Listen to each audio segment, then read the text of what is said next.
Yeah, I would agree with that. Are we doing something? Why are we sitting like this? Sitting like what? We don't normally sit like this when we talk. Wait, how are we sitting? Are we sitting differently than we normally do? I mean, normally we sit like across from each other and Didn't face. we do this last time, though? Huh? Yeah, we totally sit like this. We sit like this a lot. Well, I mean, why are we facing that wall? That's what I'm like. We're sitting here. It's just you and me, and Yeah. it's like we're looking at a third person that's not here. I mean, I assumed we were talking to them. Don't we normally sit like we're talking to them? I What? feel like we do. What are you talking about? I don't know. Maybe I'm losing my mind. And oh my god, my phone's going ham right now. Oh, it's probably I wonder if you're gonna D&D. hear that. Nah. Do you have yours on like a When it's silent? recording, it doesn't tell you notifications are going off. Actually, I got a phone call. It's not going ham. We get a phone call. Oh. That makes a lot more I was sense. ignoring it because I really thought it was just. Oh, that happens, especially in the D&D chat. Yeah. It can totally happen. And that's why I was like, I'll just ignore this. I have another buddy that Caleb and I were playing Apex with him, and he was back in the original campaign that launched this character, right? Like he was there for the origin story Okay. of how he became a Death Knight. He was there through that process. He actually saved the world, mind you. Was he the one that messed up my world? No, Oh, okay. no. That was different. That was he was a part of that too, but that was a different character, All right. right? Because Okay. like Caleb himself, I think, has 3 characters in Oh, the wow. world, all in different parties. Because now he's got his solo guy, who's technically part of an evil campaign, although they all devolved into evil campaigns. I 'cause feel like the that's his players Caleb's are just- personality, right? No, it's everyone. They were all murder hobos. All of them. It was a party of murder hobos. But I'll tell you what, That's it was awesome, actually. it was easier to DM for them than it has been to DM for like you and Dylan, because you guys are good. So then I have to actually play the bad guys. But with Do I play good characters? the group usually does, like they're yeah. upstanding citizens. They Yeah, like I- follow the rules. I'm usually and the not laws. actually the good guy No, in don't that just- group. No, it's not- I just yeah. follow through with whatever. I'm like, I guess it's just so I don't get attacked by this guy who's way more powerful than I. I'll follow. Well, I just mean that in any of the games that we've run, you guys haven't been like, we're going to steal from the shopkeeper. We're yeah. going to go beat up this guy at the bar and start a fight. We're going to, like, none of that kind of stuff. You usually actually follow through of like, hey, that guy's a villain. We're going to take him out. Fair enough. Yeah, You yeah, know? we're heroes. You're heroes. You Yeah. actually are heroes. You might not be good, like, in the sense of the I mean, yeah, no, heroes don't always have to be good. I mean, like Punisher. he's an anti-hero. I was gonna say one of my favorite characters is was going fantasy is Raceland Magier from the Dragonless Chronicles. Read it if you haven't. Oh, yeah. Um, Yeah, you told me about him. Yeah. He helps his group stop this dragon overtake and all this nonsense, and he actually is really not bad, but he goes and tries to become godhood level. Mhm. And like starts taking over the world.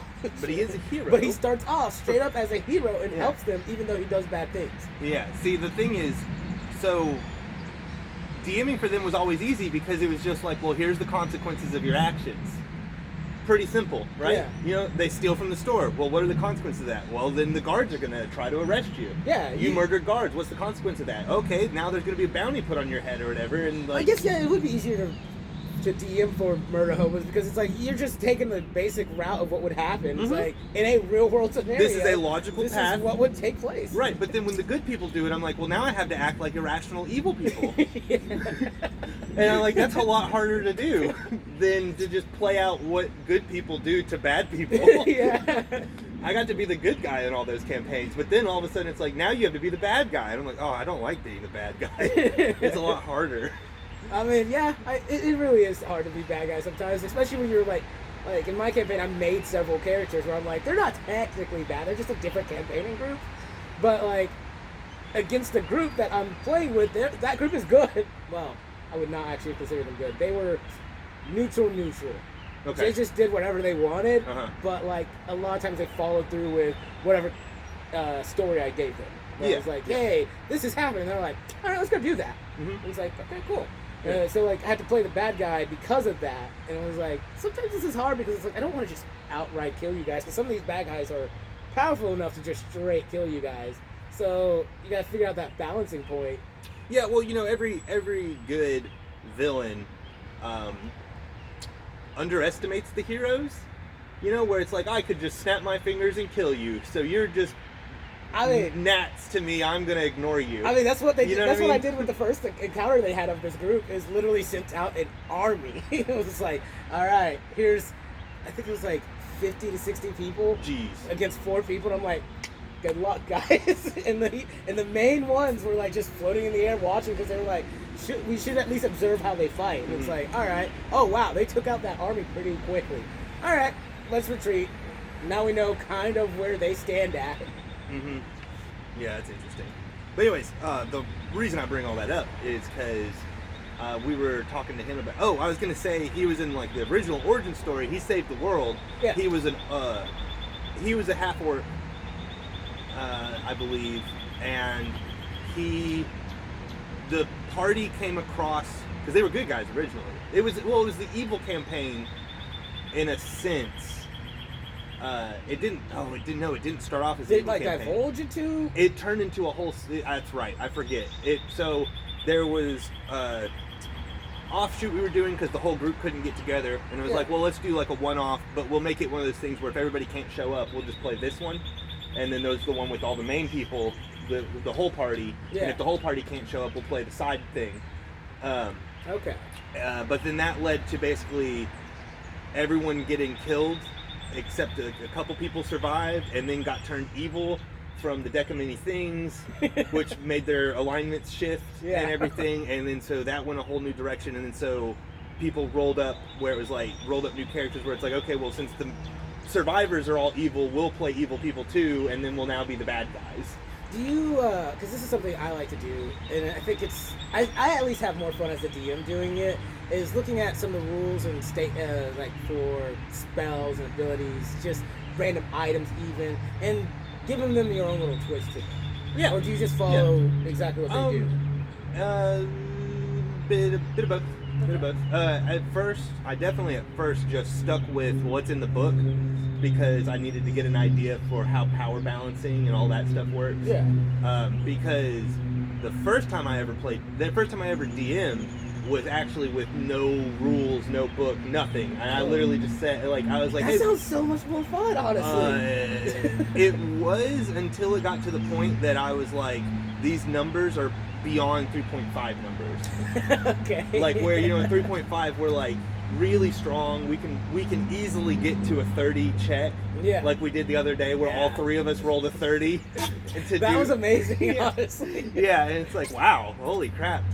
So that became the average roll, was like over 30. Oh, okay. Because I didn't, I was just making it all up. Because the way it happened was I was like, hey, have you guys ever played D&D? And then Caleb was like, no, but I've wanted to. Cody was like, I mean, I'm always down to try out stuff. Yeah. And then Aaron was like, sure, why not? And I was like, well, we should play sometime. He's like, why don't we play right now? And I was like, okay. It's like, I don't have any of this stuff, but let's do it. We didn't even have dice. How are you guys making checks? Playing cards. Oh, okay, so you shuffle cards, hand them out, be like, this is what my roll is. Yeah. That's awesome. No, I rolled for everybody. I took the deck, I shuffled it, and then I'd be like, okay, what do you want to do? And then they would say what it was, and then I would draw the top card. And that's kind of fun. That sounds awesome. Yeah, it was the first time I ever DM'd, first time they'd ever played. So what did you decide that the King, Jack, and Queen and Ace were? I totally did that out of order, but Ace was a 20. Ace was a 20? What about the King, Queen, and Jack? I did it as just a success or failure.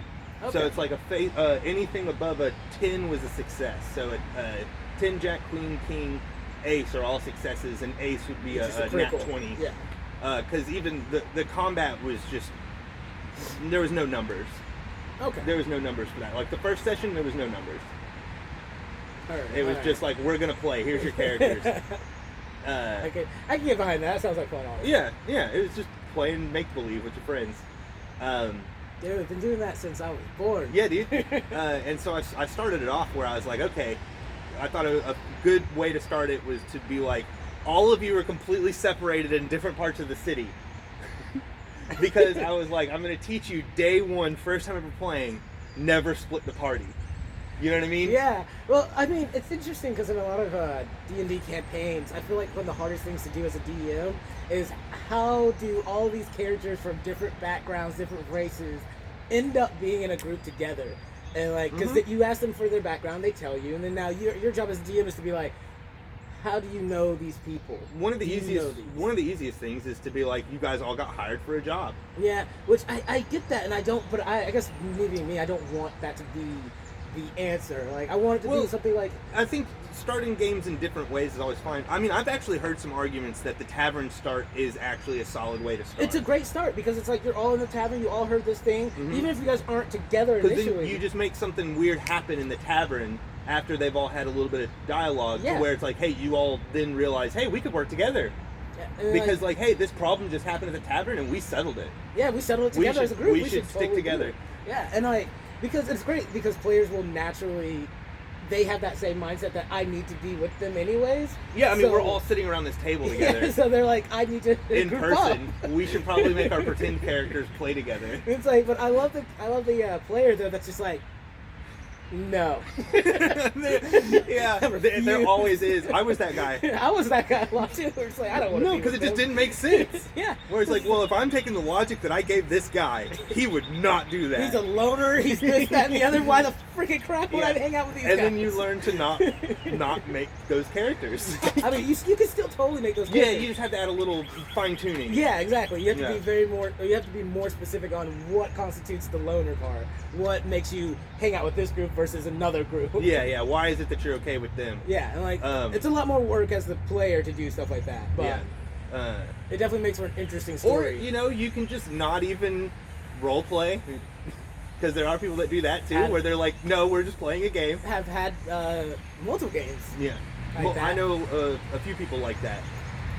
Like Prather. Prather's one of those. Really? Yeah. Where like his first character, he named him like it was a gamer tag. It was like just imagining like, jeez, Rex 93 over here, just something like that. Yeah, exactly. It had like numbers and just like it was like XX whatever number like, underscores. Like, how do I pronounce the underscore? And but like he still had a great time. It was fun to play with him because there's not a problem with playing like that. No, until you don't, unless you can't separate that the people here are pretending that they're that person. Like, I don't know what the right way to put it is. Because, like, sitting on the table, obviously, it's me. Yes. But when my character makes decisions, it's not me. It's my character. Him. You can't take it personal. This is not the real world. Yeah. Like, if I punch your character in the face because your character said something, or you said something if you're the player like that, and it's like, oh, you're doing everything as in character and out of character the same. So I'm just going to assume your character said something that my character might not have liked, and I punch you in the face. Don't get mad. That was just my character being like, I didn't like this. I didn't reach across the table and punch you. Yeah. So obviously there's no real problem here. I don't actually have an issue with what you just said. Well, I think our last session, I was trying to stop you from killing a guy, and then you killed the guy, and my character was upset about it. I didn't give a crap. Yeah. I didn't give a crap. I forgot that happened. Yeah. Dude, I straight up murdered that guy. Yeah. But it made sense. It all made sense, and like, I'll say, like, in real life, I was like, dang it, I really wanted him to not be dead. Yeah. But it's like, all right, but that's done now. But my character is totally going to hold a in-game grudge. characters, I think everyone was against that decision, but but Brandy's character. Yeah. And the thing is, I loved it because I was like, I didn't say a word. I was like, oh, you're talking? Cool. Why are you doing that? I'm going to go murder this man. So you keep talking, DM. Yeah, it's pretty crazy. Yeah. But see, the problem is if outside of the game, there was problems because of it. That would be an issue. Yeah, that's what it becomes a shame, because you're like, dude, it's just make believe. It's just a game, exactly. Because like as soon as it was like, all right, well, we're done for the night, it's like, okay. Yeah. It's like, we go home. Hey, what are you doing? Hey, you want to go hang out? Yeah, exactly. Get something to eat? It's like, it's how it should be. When you finish a game or a session of D&D, you definitely should be able to go and hang out and do whatever else. Yeah, why would there be and beef? And not be upset. Because even if the characters have beef with each other, why on earth do I have beef with you? Yeah, that doesn't make sense. I mean, the only way I could that's see like, it... That's like if someone has a dream and then they hold it against you because of something you did in their head. Oh, dude, women do that all the time. I know, I know terrible. some men who do that too, though. It's like, excuse me. Yeah. Like, and I'm going to sound sexist for a second. Like, I'm okay with women actually doing that because I'm so used to that. But I'm like, whatever, it's fine. You can be mad at me about Dream Me, Yeah. It's like, but Yeah. You realize that that's something you just came up with yourself, right? I didn't do that. It's like, yes, you did. It's like, no, I didn't murder your dog. He's right there. it's like I'm okay with women doing that to an extent now. But it's like if a dude walks up and is like, dude, I was mad at you because of blah blah blah. I'm like, grow up. Like, what the heck? Like, don't get mad at me for something you imagined. Mm-hmm. I don't know. I don't understand that at all. Granted, the reason I brought it up as well, though, that way, is I have done that. I didn't stay mad. I had a really vividly crazy dream. Yeah. And, like, it was like a fever pitch dream. And things were just happening. And I was living at a house with some friends. And one of my friends, I was like, I woke up. And it took me. I didn't say anything to the guy or anything like that. I hope I'm actually on camera. I hope you are, too. I don't know. But it took me 30 minutes real time, like in my, like waking up and being like, 30 minutes of me reflecting to not be mad at something that he did not do. Because I was just like, is that real? Did this take place? Like, I'm just getting upset, and then I was like, wait a second, logic kicked in. I was like, I was just dreaming. No, I've been laying in bed for 8 hours. So like, that couldn't have been a thing that took place. Weren't we climbing that mountain? Right. Dude, have you had those though? Those dreams, not the mountain climbing, but like where you wake up and your body hurts, even though when you went to bed you were perfectly fine. You went to bed, wake up. You're like, I wake up in the middle of the night and go do the thing I dreamed? Yeah, like for some reason you wake up in like pain and you're just like, dude, I was running for 8 hours apparently. Because like I am hurting right now. Well, Mitch Hedberg had a joke where he was like, sleeping is supposed to be a relaxing endeavor. And he's like, but I don't like it because you're closing your eyes to rest or whatever, and then the next thing you know, you're building a go-kart with your ex-landlord. Yes. What? No, but all right. Actually, I've been enjoying this D&D conversation, which gaming. Speaking of, I decided I was going to get back into Soul Calibur because my roommates got Mortal Kombat. Yeah. I'm not a huge fan of Mortal Kombat because the characters feel heavy, but there's a couple in there that I really like because they don't feel heavy. Yeah, that's like the style of the game. And it's weird to say that they feel heavy because I've thought about that terminology where I'm like, why would you say it feels heavy? It's a game and like the characters move, but it's like but there's a weight to it. You can feel that weight when you're with just controls. You're just like, man, it feels so heavy. Yeah. And I know exactly what you mean. And so like, they got Mortal Kombat. I'm like, I will play Mortal Kombat with you guys. If you guys play Soul Calibur with me. I'm like, because I can't get a lot of people to play Soul Calibur with me. Which those fighting games are, it's like, why are they fighting games need multi-category. I'm sure they do, right? You have 2D and then you have 3D. You have the side scroll, not side scrollers, but the side profiles, and then you have the 8-way combat. And then you have Mortal Kombat is the side, like. Tekken used to be like that, but Tekken's now 3D as well. Yeah, isn't it? it's an 8-way. Well, because there's a difference. I think there's like 3. You can have 3D, but without being 8-way, and then you can be 8-way, which is what Soul Calibur and Tekken are now. Yeah, and like Soul Calibur's always been 8-way. Yes. Yeah. Or isn't it? It's 8-way, right? Yeah. 8-way. Mm-hmm. It's 8-way fighting because it's the 8 different ways you can put in your controls and move.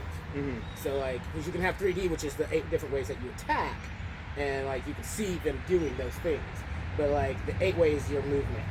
Mm-hmm. If I'm not mistaken, tell me if I'm wrong. But I'm pretty sure that's what it is. I definitely prefer the Soul Calibur Tekken style. Although Street Fighter 2 is still one of my favorite fighting games. You could probably beat me in Street Fighter. Like I don't like the new ones though. I don't like 4 and 5. Dude, they got heavy. Dude, I don't know if you played them, but they got way heavier than they used to be. I owned 4. I haven't owned 5, but I did own 4. And I guess I could see what you're talking about. I'd have to probably play. They're not the same as like Mortal Kombat. Like, if you play Injustice is a lot like Mortal Kombat. Injustice same 2. Same people made it. Yeah, you can totally tell. And they actually meshed the characters at one point. The Mortal Kombat versus DC. Yeah. And then, but in Injustice 2, somehow they made them heavier than Mortal Kombat. And it's like, why? Why did you do that? If anything, you should have gotten lighter. You're super. Yeah. You're all superhuman. Exactly. It's like it should have been something that you would have thought as a team, but they wanted to separate themselves from the others. And I think the side profile was perfect enough separation. You could have made everyone light without you can make everyone right like a lot of other fighting games and still kept your side profile, which is what I think distinguishes the difference, because they have some crazy combo moves, and plus they have the finishers, which a lot of games don't allow you to just be like, brutalize this person you killed. Yeah, yeah. Both Injustice and Mortal Kombat have fatalities? I don't know if Injustice has fatalities. I think they do, actually. Or they have finishers or brutalities or whatever. Yeah, it's where like Mortal Kombat has now friendship ones. Yeah. Yeah, it's funny. Crazy ones. It all became... It's almost a running gag now. Exactly. Because the first game had fatalities, and then because of censorship or something, I think the second game added babe-alities, where you just turn them into babies. Yeah. And then now they've just made all these different categories for it as jokes on the whole thing. The friendship one's kind of funny because I think it's I just want to call him Luke Cage. Johnny Cage takes a picture. Yeah, nice. Yeah. It's like, okay, that's pretty cool. Yeah, that's funny. One of his brutalities we watched the other day. I was just watching my roommate play, and he's like, I'm just gonna practice the fatalities, and Johnny Cage rips this person in half, like kicks the bottom half out and then punches them through the gut and pulls that other half. Yeah. And so splits them in half and then shoves his hand all the way and up puppets? and puppets them and just like, how are you doing? Well, I'm doing good. I was like, what? Like, it's kind of morbid, but it was really funny. Yeah, Because it's just one of those like... It's just over the top. Exactly. And it's his character, though, because they do a good job actually distinguishing, like, the fatalities based off their characters. Yeah. He's a movie star, but who's martial artist. Who's funny and goofy. Yeah. And so, like, everything he does, even his fatalities, are funny and goofy. Yeah. But he's also handsome. Yes, and he knows he's it. gorgeous. He knows it. He knows Dude, that rain is coming in. Yeah, we might have to wrap it up. Yeah. I mean, but it was fun. This was actually a fun episode. Well, how far are we into this? We can wrap it up. We're over 20 minutes. Cool. Well, guys, it was fun talking to you guys. We did not start off this show with the Bear theme song. That's been three times now. Yeah, something like that. Which is blowing my mind. But I'm glad you didn't bring the guitar out in this. Yeah, Because exactly. I almost asked you earlier if you were going to do the theme song. And then I was like... Well, I mean, remember back in the day... When I was like, I don't like doing the theme song? Every episode? Yeah. We're doing that again. Oh, okay. We're doing that again. Now it's it'll be like a fun surprise, you know? You randomly tune in and, hey, they're playing it! Yeah. You know? And we may. Yeah. Never play it again. It's true.